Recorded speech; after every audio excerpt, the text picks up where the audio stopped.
Makin hari semakin banyak lah, terus belum lagi omongan salah satu pengacara yang wah pengacara malah mulai nongol lagi nih gitu.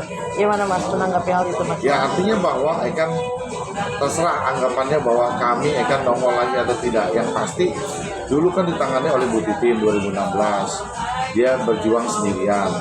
Lalu kemana-mana apa semua juga udah dijalani 2016 terkait masalah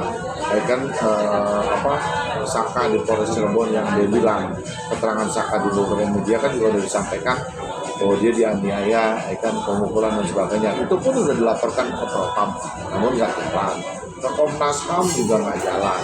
Laporan ke Komisi Yudisial juga nggak jalan. Artinya semua sudah dilakukan oleh pengacara 2016 Bu Titin. Lalu sekarang kami bergabung karena empati dan peduli. Dalam kasus ini banyak kejanggalan-kejanggalan sehingga kami melihat kami perlu bergabung bersama-sama akan menyatukan kekuatan untuk melakukan upaya hukum lebih lanjut kepada Saka. Jadi silakan aja mereka beranggapan bahwa kita akan begini. Ya kalau mau lihat bukti, kalau kita mau lihat sama-sama duduk, ayo duduk bareng-bareng. Kita bisa perlihatkan sama-sama. Katanya mereka mau membantu Saka juga. Ayo duduk sama-sama. Kapan mau duduknya? Kita siap kok untuk berdiskusi demi kepentingan, artinya bahwa kepentingan Saka ke depan. Ayo kami siap. Oke, mungkin kalau Mas Raffi mungkin sendiri yang juga anak klub motor lah ya gitu. Seperti apa Mas menanggapi banyak geng-geng motor yang dianggap tanda kutip lah gitu? Ya kalau melihat dari geng motor, karena namanya geng motor itu tidak bisa menjadi tolak ukur kalau menurut saya.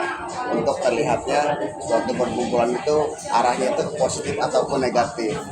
Karena selama yang saya jalankan kayak klub motor, klub mobil itu kita selalu melakukan kopdar, itu selalu melakukan kegiatan-kegiatan yang positif seperti bakti sosial, bahkan memperpanjang silaturahmi, mempersatukan keakraban kita sesama anak muda, bahkan membuat suatu gagasan-gagasan, suatu kreativitas yang mungkin positif ke depannya.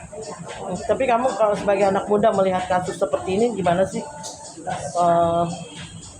Artinya jadi ribut, jadi karena gara-gara cewek, gara-gara sekolah atau apa gitu.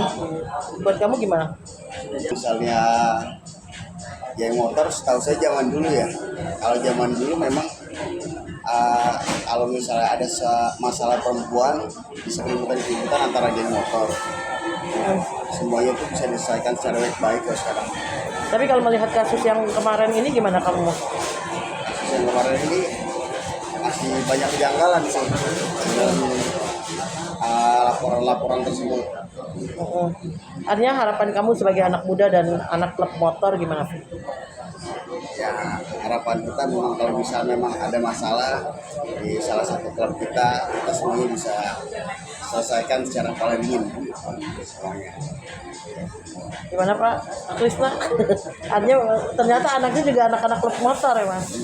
Ya jangan dipandang sisi negatif yang namanya geng motor. Banyak ketika orang bicara geng motor sisinya negatif.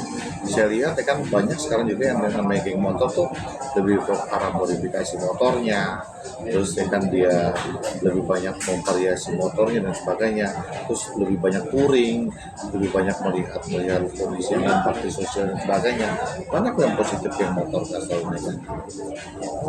Artinya nggak masalah ya Mas dengan anak yang masuk klub motor gitu? Ya. Terima kasih.